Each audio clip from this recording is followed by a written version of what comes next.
Hey everyone, I'd like to give my initial thoughts on Naughty Dog's new game, The Last of Us. I'm still playing through the campaign, and I don't want to spoil any of that for you, so I'll be showing content from the multiplayer mode that I'll be discussing later.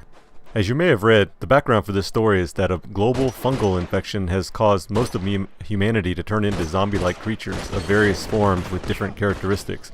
After a really tense opening in the present day, the story continues 10 years later, where the government has set up martial law in safe zones, but there are also pockets of people in the wild, unprotected areas. The main protagonist is Joel, who has worked in the black market out of necessity for the past 10 years, and because of this is aware of how the new world functions, and doesn't hesitate to do what's necessary to survive. As part of the story, he ends up escorting a young girl, Ellie, to a remote location. Along the way, they are joined by other companions and have to deal with both infested and human foes alike. I'll leave it at that to avoid further plot reveals. As you've likely heard, Naughty Dog has hit it out of the park again in all areas of this game. Even though we are looking forward to next-gen graphics this late in the PS3 cycle, the graphics in The Last of Us are among the most detailed and vibrant we've seen this generation. The lighting and particle effects are particularly detailed and really help emphasize the nature has taken over kind of wasteland imagery. There's also a wide variety of locales, from rain-soaked downtown buildings to forests to underground tunnels, with a wide variety of lighting. The shadow effects are very well done. Audio is especially detailed and effective in this game. For several months now I've been gaming with my headset, but I've hooked back up my 5.1 system for this game, and wow, the experience is incredible. Not just does the soundtrack companions and enemies alike as you move around, that's pretty standard in games today, but there are a lot of environmental effects such as walking over different materials. Sound is particularly important because some of the enemies respond to sounds you make more acutely than others. Speaking of gameplay, I mentioned sound because of the choice you have in terms of dealing with groups of enemies. You can go in guns blazing, but that is often a bad idea since you'll be swarmed by the enemy, or you can pick them off one by one using stealth takedowns that are really satisfying.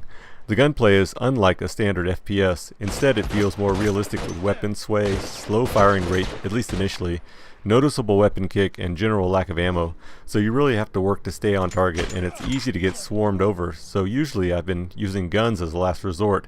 There are many other weapons though, such as melee, knives, and various bombs. As for the story, it's very well written and doesn't feel forced or contrived at all. Naughty Dog is well known for making games that are more like a movie with gameplay rather than games with plain old cutscenes. Their games flow along with minimal loading interruptions, and this applies for The Last of Us as well. Seemingly trivial things like small talk between major scenes is not throwaway banter, it ties into the world's description or the story arc, and the longer cutscene dialogue is meaningful and you really empathize with the characters.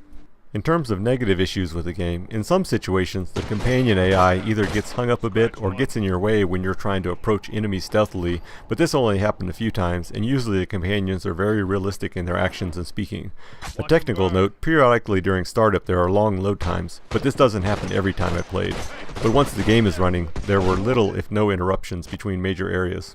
Moving on to multiplayer mode, which is called Factions. You align with either the Hunters or Fireflies, two factions explained in the campaign. Because of this, there are no people versus infected modes, it's survivor versus survivor. Your overarching goal, besides engaging in multiplayer battles, is to grow your clan. Now by clan, this doesn't mean you can invite your real-life gaming friends like other multiplayer games with clans, it's just a fictional clan of survivors for you. Your other real-life friends will have their own clans. Instead of leveling up, you progress in terms of weeks of survival. For example, week 2, day 3, week 2, day 4. Really, all of this is a bit of window dressing around the matches, but it's kind of interesting as your clan grows. There are two game modes, Supply Raid and Survivor, both pretty much 4v4 deathmatch, but sprinkled with some collection mechanics I'll discuss later. Supply Raid has a finite number of respawns. The game is over when the spawns are depleted, and Survivor has no respawning at all. When the teams have been reduced to the last 4 spawns, it's pretty fun to watch the sudden deathmatch of your team match in spectator mode and root for them, especially if they're outnumbered. Throughout the match, you can run over to supply caches that you open and collect the contents, which can be used to craft things like bombs or used to buy extra ammo or armor, but you must be careful. These caches are often out in the open and you can be subject to enemy fire. Any parts left unused at the end of the game are applied to your clan, which will grow over time. At certain levels you are granted in-game rewards or power-ups, so even though you may not use all the parts you collect within the match, it's still worthwhile to stop at each cache during the game and reload. The action is a bit like Gears of War multiplayer, not just because of the third-person perspective, but also because of the downing and execution mechanics. If you hurt an enemy enough, they will go down, but they can be healed by teammates.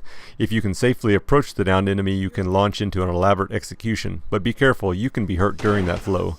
You can also just keep shooting at the downed enemy until they're killed for good. At the end of the game, both downs and executions are shown on the scoreboard. Being quiet and stealthy is very important. This is not a charge-in, guns blazing kind of multiplayer. If you run around, you will appear on the enemy's radar, and that's a big advantage to them. You should also stay in cover, and you have a better shooting accuracy if you remain crouched. The maps have a good variety, different environments and weather, even like one with an active snowstorm. There is a mix of verticality to help you surprise enemies when they aren't aware of you. One technical issue I had was during setting up a party. When you show your friends online, it doesn't tell you if they're playing the campaign or factions. At this early stage, a lot of us are still playing the campaign, and we don't want to interrupt that to go into a multiplayer match, so it's hard to tell which friends you should invite to start a party. Over time, this will be less of an issue, of course, as we finish the campaign. Another nit is the control scheme cannot be customized, and several actions do not use now standard button assignments we are used to elsewhere. Overall, I found the multiplayer challenging and frustrating, yet rewarding. There is definitely a learning curve for players who are more familiar with first-person games, especially getting used to the control scheme. I've been totally destroyed by lobbies of players who must have been playing Uncharted multiplayer for years now. But when you score multi-kills and especially executions, it's very rewarding. Taking out players with melee and bombs is also quite nice. Even though the multiplayer can be a bit frustrating, when you factor in the whole package with the campaign, The Last of Us is highly recommended. We'll hope to see you next time. Thanks for watching.